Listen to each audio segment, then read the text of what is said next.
We've worked for more than 4 years with hundreds of LGA agencies, and out of all of the data we've collected, here are the best LGAs going into 2024. And if you don't know, LGA stands for Lead Generation Agency. Basically, businesses will pay you for the leads that you generate. So how do they do that? Typically, it's through email marketing or LinkedIn, where you get VAs doing the outreach on your behalf. If you're starting an LGA, you're generally going to be choosing one of two different paths. You can follow what most people are doing, or you could go for a niche that is still under the radar, and I know what I'd choose. That's why I'm going to show you 3 different niches that have a high potential to succeed over this year. And I know that giving you just the name of these niches won't help a lot, so I want to give you the types of agencies you can start, how to find clients, and how much you can charge. So let's talk about D2C agencies and what they do. These agencies are like the wingman for direct-to-consumer or e-commerce brands. So where do you find clients for them? Most of your potential clients are going to be hanging out in places like Shopify or BigCommerce. To kick things off, you can start with Built With, which is a list of over 50,000 Shopify websites. It's a goldmine. From there, you'll need to dig up the correct contact details. Now, you don't just find these potential clients. You've got to be strategic about it. You've got to have a look through D2C communities, TikTok for creators producing brands. Take, for example,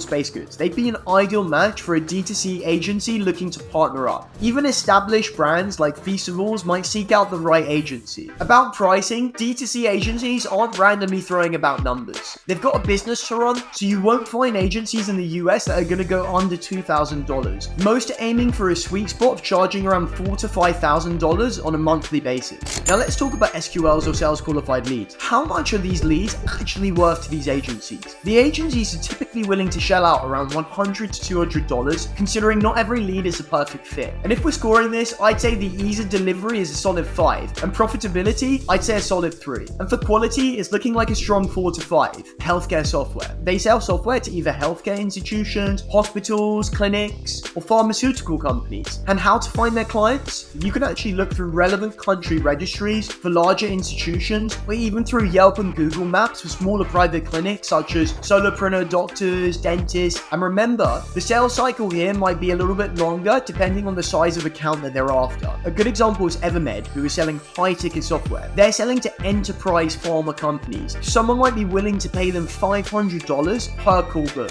So how much do the healthcare software companies charge for their services? It all depends on whether they're going after SMBs or enterprise companies. Keep in mind that healthcare is a slow industry. Once someone buys from your clients, they're going to be sticking with that client for years to come. If they target SMBs, typically these deal sizes can be between $1,000 to $3,000, and then targeting big institutions and big pharma companies could be anywhere from $20,000 to over $100,000 per year. HVAC companies. What do HVAC companies do? HVAC stands for heating, ventilation, and air conditioning. It's a bit of a boring business, but it's interesting to do with lead gen. It makes more sense to partner with B2B HVAC businesses rather than B2C companies, because HVAC companies that serve other businesses have a higher LTV. This is going to make it much easier for you to be able to charge more. So how can you find their clients? Their clients are pretty much all retail companies in the area that they serve. Those could be shopping malls, corporate offices, and restaurants. Being a face-to-face business limits the number of leads. So for you, it's better to target HVAC companies in larger cities. And a good point is to start at a minimum of 1 million people in the city. You can easily scrape Google Maps with Phantom Buster or Appify to be able to find their clients. And also remember, their workload and their type of work really varies depending on the season. So in the spring and the summer, they receive more air conditioning requests. And then in the fall and the winter, the focus shifts to heating work. So you need to adjust. Cloud Comfort HVAC is a good example account. So how much do HVAC companies actually charge for their work? It all depends on the complexity of the job. It may range from $3,000 to $20,000 all for a one-off job. And if they need to install a ventilation system for a brand new restaurant, this can go to well over $50,000. So how much are they willing to actually pay for an SQL? Less for smaller jobs and more for bigger jobs. The best pricing model here would actually be to charge a smaller per call book fee based off of the deal size. Scores. Delivery score 4, profitability 4, and quality score 4 to 5. Here's an offer that might actually work for them. We'll bring you 15 to 25 plus meetings with people who need your services right now. We'll charge you $100 per meeting booked and 5% on the deal size that you close. Now, if you want to know how to scale your agency and take it to the next level, you can find out more at expandi.io.